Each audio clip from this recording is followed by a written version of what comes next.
Si ton soutien-gorge te fait mal ou que ta poitrine déborde, c'est que tu ne portes certainement pas la bonne taille de soutien-gorge. Aujourd'hui, je vais t'expliquer en quelques minutes comment prendre ton vrai tour de poitrine. Et surtout, reste bien jusqu'à la fin, je vais t'expliquer pourquoi 80% du maintien ne vient pas de tes bretelles.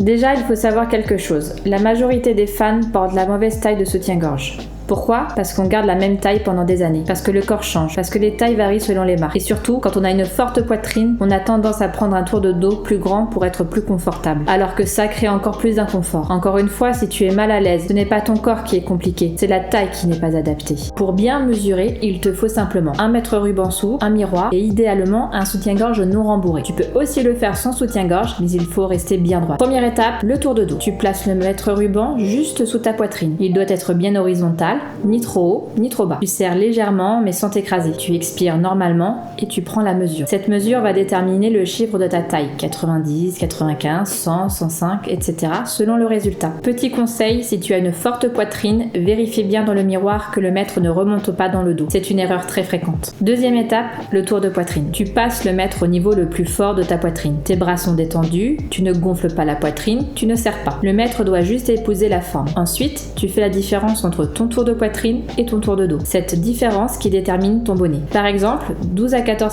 cm de différence est égal bonnet B, 14 à 16 cm, bonnet C, 16 à 18 cm, bonnet D, et ainsi de suite. Maintenant, comment savoir si tu ne portes pas la bonne taille ? Si la bande de ton soutien-gorge arrière remonte, si tes bonnets débordent, si tes armatures rentrent dans ta poitrine, si tes bretelles portent tout le poids.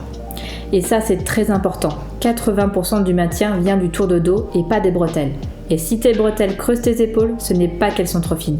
C'est souvent que ton tour de dos est trop grand. Je te conseille de prendre 5 minutes pour prendre tes mesures et de les noter. Et surtout, abonne-toi car je vais t'expliquer dans la prochaine vidéo quelle forme de soutien-gorge choisir quand tu as une forte poitrine. Bisous!